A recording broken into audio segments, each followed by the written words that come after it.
வணக்கம். ஆகாஷ்வாணி புதுச்சேரி மாநில செய்திகள் வாசிப்பவர் வான்மதி.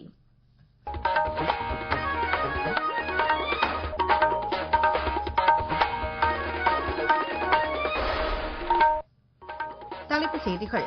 பிரதமர் திரு நரேந்திர மோடி நாளை மறுநாள் செவ்வாய்க்கிழமை அரசுமுறை பயணமாக ஜெட்டா செல்கிறார். இந்தியாவின் படைப்பாற்றல் பொருளாதாரம் மிகப்பெரிய வளர்ச்சி கண்டு வருவதாக மத்திய தகவல் ஒலிபரப்புத்துறை அமைச்சர் திரு அஸ்வினி வைஷ்ணவ் தெரிவித்துள்ளார். ஈஸ்டர் பண்டிகை இன்று உலகம் முழுவதும் கிறிஸ்துவர்களால் கொண்டாடப்படுகிறது. அக்னிபாத் திட்டத்தின் கீழ் இளைஞர்கள் விண்ணப்பிக்க ஏப்ரல் 25ஆம் தேதி வரை கால அவகாசம் நீட்டிக்கப்பட்டுள்ளது. இனி விரிவான செய்திகள். பிரதமர் திரு நரேந்திர மோடி நாளை மறுநாள் செவ்வாய்க்கிழமை 2 நாள் அரசுமுறை பயணமாக சவுதி அரேபியாவின் வணிக மையமான ஜெட்டாவிற்கு செல்கிறார். இந்த பயணத்தின் போது பாதுகாப்பு, கூட்டாண்மை, எரிசக்தி ஒத்துழைப்பு மற்றும் பிராந்திய மற்றும் உலகளாவிய அரசியல் சூழ்நிலைகள் தொடர்பான பல்வேறு பிரச்சினைகள் குறித்து பிரதமர் திரு நரேந்திர மோடி அந்நாட்டு பிரதமர் திரு முகமது பின் சல்மானுடன் ஆலோசனை மேற்கொள்கிறார். மேலும் எரிசக்தி, பாதுகாப்பு, பொருளாதார வளர்ச்சி, பிராந்திய ஸ்திரத்தன்மை உள்ளிட்டவை குறித்த பல ஒப்பந்தங்கள் கையெழுத்தாகும் என எதிர்பார்க்கப்படுவதாக அந்நாட்டுக்கான இந்திய தூதர் ஷுஹைல் அஜாஸ் கான் கூறியுள்ளார். சவுதி அரேபியாவில் 2.7 மில்லியன் இந்தியர்கள் வசித்து வருவதாகவும் அந்நாட்டின் வளர்ச்சிக்கும் இந்தியாவுடனான நட்புறவுக்கும் இவர்களின் பங்கு இன்றியமையாதது என்றும் அவர் குறிப்பிட்டுள்ளார். கடந்த 40 ஆண்டுகளில் ஜெட்டாவிற்கு செல்லும் முதல் இந்திய பிரதமர் திரு மோடி என்பது குறிப்பிடத்தக்கது. 17வது குடிமைப் பணிகள் தினம் நாளை கொண்டாடப்படுகிறது. இதையொட்டி புதுடெல்லி விஞ்ஞான் பவனில் நடைபெறும் நிகழ்ச்சியில் குடிமைப் பணி அதிகாரிகளிடையே பிரதமர் திரு நரேந்திர மோடி உரையாற்றுகிறார். பொது நிர்வாகத்தில் மிக சிறந்த முறையில் பணியாற்றிய அதிகாரிகளுக்கு அவர் விருதுகளை வழங்கி சிறப்பிக்கிறார். இந்த ஆண்டு 16 விருதுகள் வழங்கப்பட உள்ளதாக அறிவிக்கப்பட்டுள்ளது. மத்திய நிதியமைச்சர் திருமதி நிர்மலா சீதாராமன் அரசுமுறை பயணமாக அமெரிக்கா மற்றும் பெரு நாடுகளுக்கு செல்கிறார். அமெரிக்காவின் ஸ்டான்ஸ்போர்ட் பல்கலைக்கழகத்தில் உரையாற்றும் அவர் அந்நாட்டின் முன்னணி தகவல் தொழில்நுட்ப நிறுவனங்களின் முதன்மை செயல் அதிகாரிகளுடன் ஆலோசனை மேற்கொள்கிறார். பின்னர் சான் பிரான்சிஸ்கோவில் வசிக்கும் இந்திய வம்சாவளியினரிடையே கலந்துரையாடும் திருமதி நிர்மலா சர்வதேச நிதியம் மற்றும் உலகளாவிய வங்கியின் ஆலோசனைக் கூட்டங்களிலும் பங்கேற்கிறார். பின்னர் வரும் 26ஆம் தேதி பெருவிற்கு செல்லும் நிதியமைச்சர் இரு நாடுகளுக்கும் இடையேயான பொருளாதார, வர்த்தக ஒத்துழைப்பை மேம்படுத்துவதற்கான அம்சங்கள் குறித்து அந்நாட்டு தலைவர்களுடன் ஆலோசனை மேற்கொள்கிறார். பிரதமர் திரு நரேந்திர மோடியின் 121வது மனதின் குரல் நிகழ்ச்சி வரும் 27ஆம் தேதி ஞாயிற்றுக்கிழமை காலை 11 மணிக்கு அகில இந்திய வானொலியின் அனைத்து அலைவரிசைகளிலும் ஒலிபரப்பாக உள்ளது.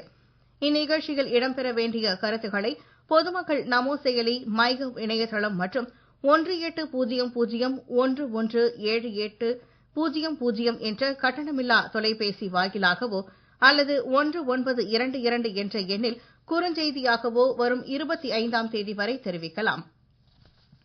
இந்தியாவின் படைப்பாற்றல் பொருளாதாரம் மிகப்பெரிய வளர்ச்சி கண்டு வருவதாக மத்திய தகவல் ஒலிபரப்புத்துறை அமைச்சர் திரு அஸ்வினி வைஷ்ணவ் தெரிவித்துள்ளார்.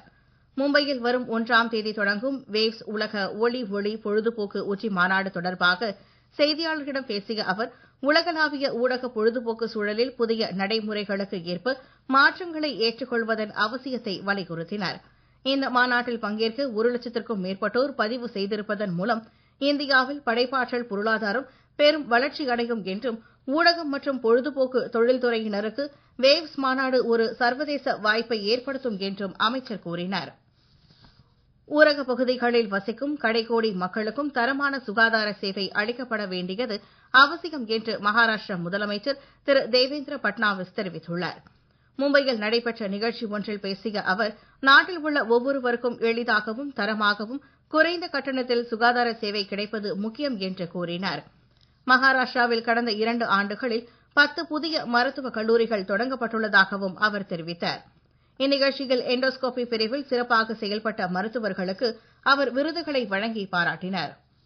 கடந்த 4 ஆண்டுகளில் இந்தியாவின் அந்நிய செலாவணி பண சந்தைகள் இரட்டிப்பாகி உள்ளதாக ரிசர்வ் வங்கி ஆளுநர் திரு சஞ்சய் மல்ஹோத்ரா கூறியுள்ளார். இன்று பாலியில் நடைபெற்ற 24ஆம் ஆண்டு நிலையான வருவாய் பணச்சந்தை மாநாட்டில் உரையாற்றிய அவர் 2020ஆம் ஆண்டில் $32 பில்லியன் இருந்த அந்நிய செலாவணி சந்தை 2024ஆம் ஆண்டில் $60 பில்லியன் அதிகரித்துள்ளதாக கூறினார்.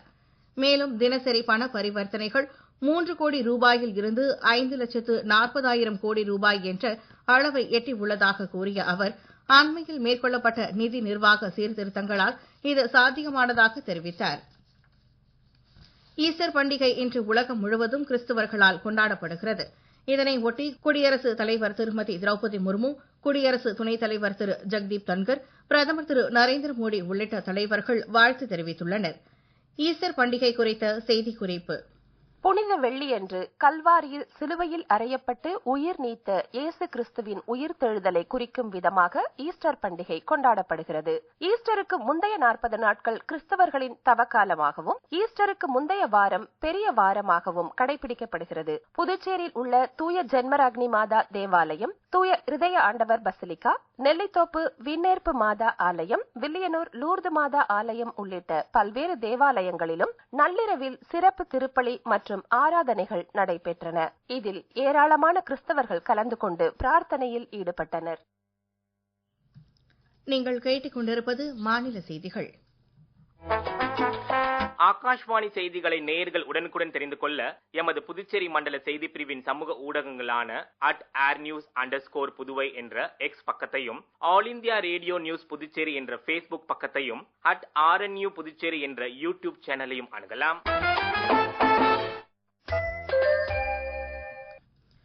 அமெரிக்க துணை அதிபர் திரு JD வான்ஸ் 4 நாள் அரசுமுறை பயணமாக நாளை காலை புதுடெல்லி வருகிறார்.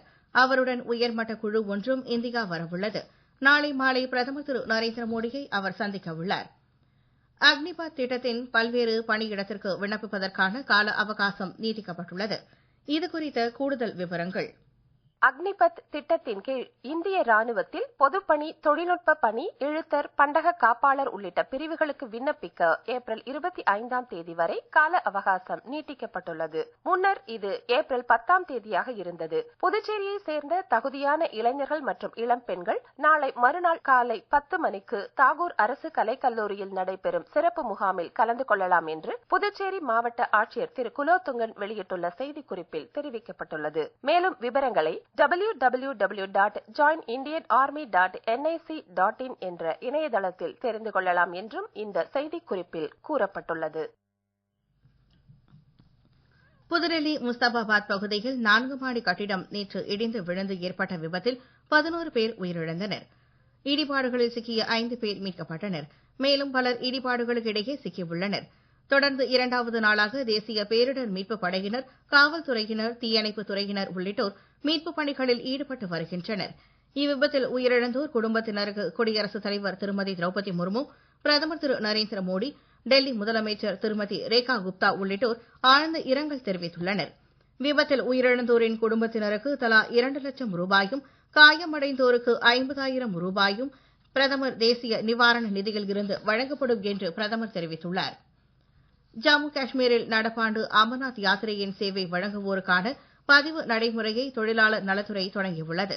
இதற்காக ஜம்முவில் உள்ள உதவி தொழிலாளர் ஆணைய அலுவலகத்தில் உதவி மையம் அமைக்கப்பட்டுள்ளது. அடையாள அட்டை சரிபார்த்த பிறகு கட்டணம் இல்லாமல் பதிவு செய்யப்படும் என்று அறிவிக்கப்பட்டுள்ளது. IPL கிரிக்கெட் போட்டியில் மும்பை வான்கட்டே மைதானத்தில் இன்றிரவு 7:30 மணிக்கு நடைபெறவுள்ள ஆட்டத்தில் சென்னை, மும்பை அணிகள் களம் காண்கின்றன. இளைஞர் விவகாரங்கள் மற்றும் விளையாட்டு அமைச்சகத்தின் வழிகாட்டுதலின்படி மை பாரத் முன் முயற்சியின் கீழ் புதுச்சேரி பல்கலைக்கழகத்தின் நாட்டு நலத்திட்டம் சார்பில் டாக்டர் BR அம்பேத்கரின் 134வது பிறந்தநாள் விழா கொண்டாடப்பட்டது. இந்த சிறப்பு நிகழ்ச்சியில் பல்கலைக்கழக துணைவேந்தர் பேராசிரியர் பிரகாஷ் பாபு தலைமை விருந்தினராக கலந்து கொண்டு உரை நிகழ்த்தினார். இவ்விழாவில் 50க்கும் மேற்பட்ட NSS தன்னார்வலர்கள் பங்கேற்றனர். மீண்டும் தலைப்புச் செய்திகள். பிரதமர் திரு நரேந்திர மோடி நாளை மறுநாள் செவ்வாய்க்கிழமை அரசுமுறை பயணமாக ஜெட்டா செல்கிறார். இந்தியாவின் படைப்பாற்றல் பொருளாதாரம் மிகப்பெரிய வளர்ச்சி கண்டு வருவதாக மத்திய தகவல் ஒலிபரப்புத்துறை அமைச்சர் திரு அஸ்வினி வைஷ்ணவ் தெரிவித்துள்ளார். ஈஸ்டர் பண்டிகை இன்று உலகம் முழுவதும் கிறிஸ்தவர்களால் கொண்டாடப்படுகிறது. அக்னிபாத் திட்டத்தின் கீழ் இளைஞர்கள் விண்ணப்பிக்க ஏப்ரல் 25ஆம் தேதி வரை கால அவகாசம் நீட்டிக்கப்பட்டுள்ளது. இத்துடன் இந்த செய்தியறிக்கை நிறைவு பெறுகிறது. வணக்கம்.